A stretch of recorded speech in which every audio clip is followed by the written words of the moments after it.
Kali-kali diingatkan oleh Bapak Presiden kepada kita semua bahwa kita perlu untuk terus berhati-hati.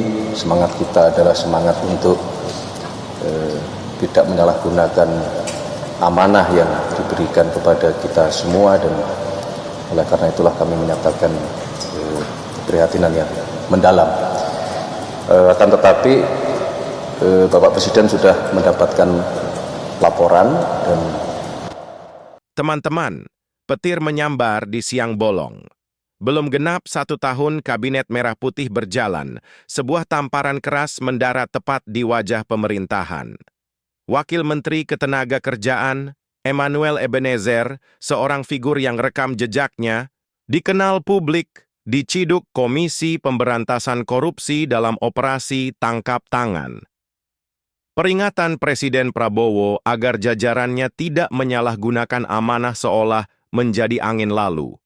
Lalu, bagaimana sikap sang presiden menghadapi duri dalam daging di lingkar kekuasaannya sendiri?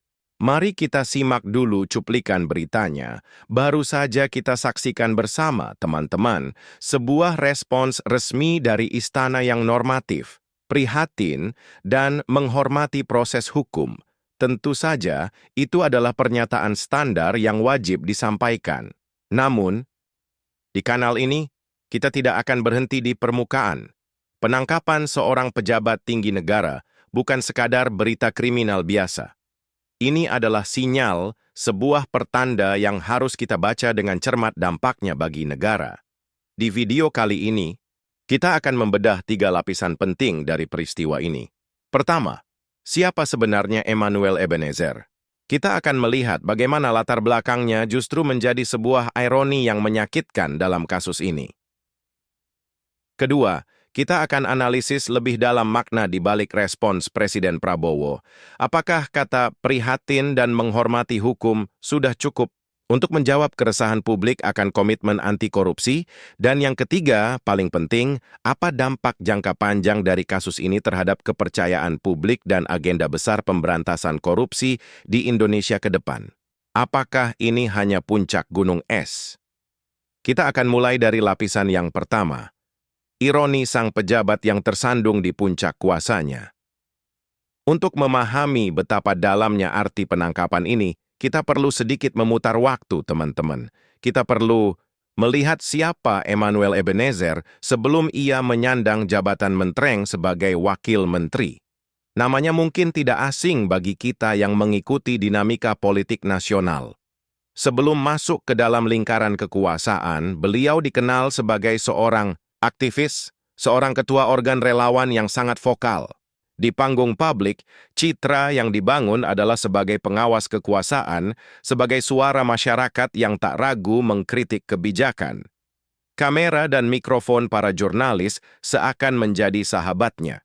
Dengan lantang, ia kerap berbicara tentang pentingnya pemerintahan yang bersih, tentang bahaya penyalahgunaan wewenang, dan tentang perjuangan yang harus selaras antara kata dan perbuatan.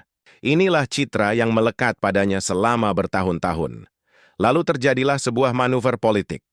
Dukungan dialihkan, haluan diubah, dan sang aktivis pun merapat ke gerbong kekuasaan yang sebelumnya ia awasi. Sebuah langkah yang tentu saja legal dalam demokrasi, seringkali dengan justifikasi demi rekonsiliasi nasional atau mengabdi dari dalam sistem. Puncaknya Presiden Prabowo memberinya kepercayaan. Sebuah jabatan strategis sebagai Wakil Menteri Ketenagakerjaan diberikan. Momen itu seharusnya menjadi pembuktian bahwa seorang mantan aktivis bisa membawa idealismenya untuk memperbaiki sistem dari dalam. Namun, disinilah ironi terbesar itu terjadi. Belum genap setahun amanah itu dipegang, semua narasi idealis itu runtuh seketika di tangan Komisi Pemberantasan Korupsi. Sosok yang dulu berbicara tentang pengawasan, kini justru terjerat dalam dugaan praktik yang seharusnya ia lawan. Pertanyaannya menjadi sangat mendasar, teman-teman. Apakah godaan kekuasaan memang sebegitu dahsyatnya hingga mampu melunturkan idealisme dalam sekejap? Atau apakah idealisme itu sejak awal hanyalah topeng untuk meraih jabatan? Tentu, kita harus menghormati asas praduga tak bersalah. Biarlah pengadilan yang membuktikan faktanya nanti. Namun, ironi ini bukan lagi sekadar persoalan hukum satu orang. Ini telah menjadi cermin yang retak bagi pemerintahan yang baru seumur jagung. Sebuah cermin yang kini memantulkan sorotan tajam langsung ke pusat kekuasaan.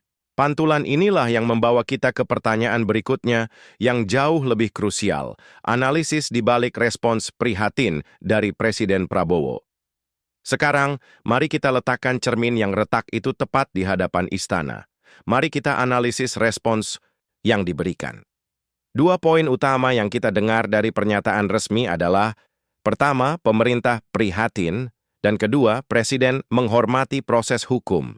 Secara prosedur dan tata negara, respons ini 100% benar. Tidak ada yang salah. Seorang kepala negara tidak boleh mengintervensi proses hukum yang sedang berjalan.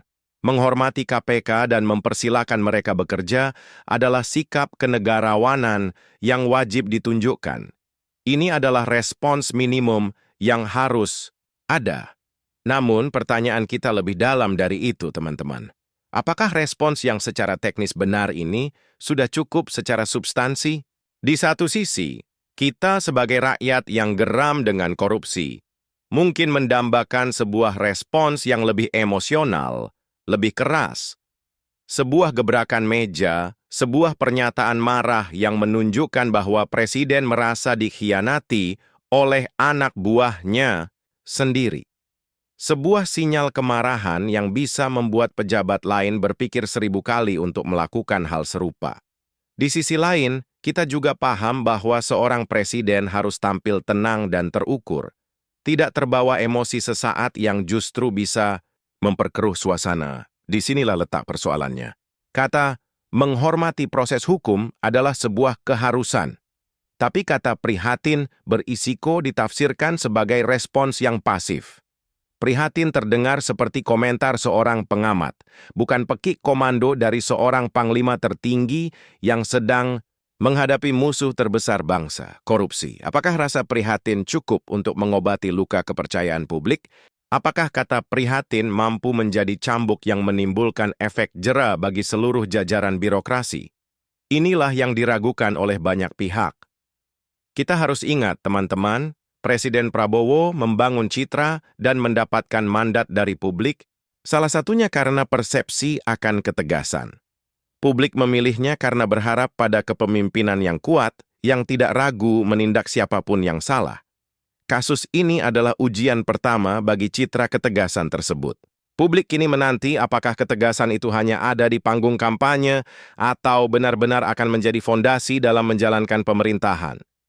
Respons awal ini, yang terkesan normatif dan standar, membuat sebagian publik bertanya-tanya. Sebab, ini bukan lagi soal nasib satu orang wamenaker. Ini adalah tentang sinyal apa yang dikirim oleh Presiden kepada ratusan ribu pejabat di seluruh negeri. Apakah sinyalnya adalah hati-hati, saya mengawasi dengan tegas, atau sekadar saya akan prihatin jika kalian tertangkap? Dua pesan itu punya dampak yang sangat berbeda terhadap masa depan pemberantasan korupsi dan keutuhan kita sebagai bangsa. Lalu, jika respons verbal ini dirasa kurang, langkah konkret apa yang sebenarnya bisa kita harapkan? Apa yang bisa membuktikan bahwa perang melawan korupsi ini bukan sekadar basa-basi? Kita akan merangkum semuanya di bagian akhir. Jadi, di mana kita berdiri sekarang, teman-teman, setelah membedah semua lapisan peristiwa ini? Kita telah melihat 3 hal.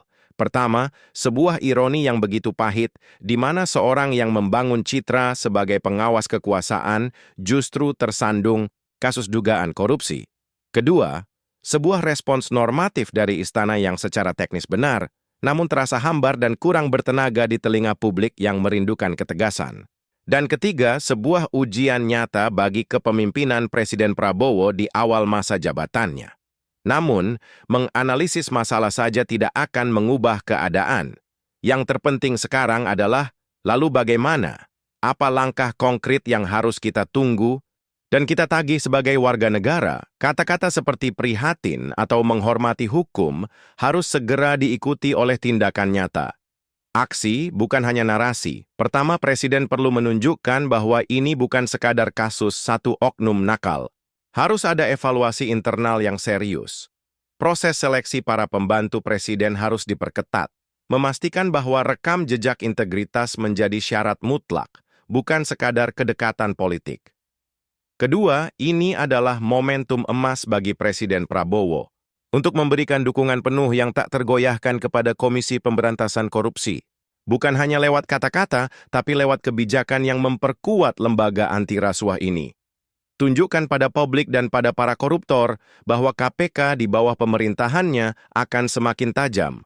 Ketiga, proses pemilihan pengganti Wamenaker yang tersandung.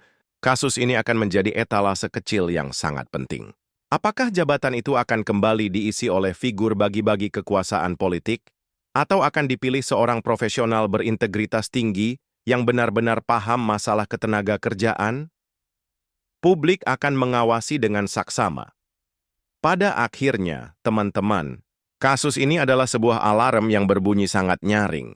Sebuah pengingat bahwa musuh terbesar bangsa ini, yaitu korupsi, tidak pernah tidur. Ia selalu mencari celah, bahkan di dalam lingkaran kekuasaan terdekat sekalipun. Kepercayaan publik adalah fondasi utama berjalannya sebuah negara. Setiap kasus korupsi adalah gempa yang meretakkan fondasi itu. Tugas pemerintah bukan hanya prihatin atas keretakan itu, tapi menambalnya dengan beton integritas dan baja ketegasan. Bagaimana menurut teman-teman? Apakah respons pemerintah sudah cukup? Langkah konkret apalagi yang menurut Anda harus segera dilakukan? Tuliskan pendapat Anda di kolom komentar. Mari kita berdiskusi secara cerdas dan konstruktif. Jika Anda merasa analisis mendalam seperti ini, penting untuk terus ada dan membantu kita semua menjadi warga negara yang lebih kritis, kami mengundang Anda untuk menekan tombol subscribe.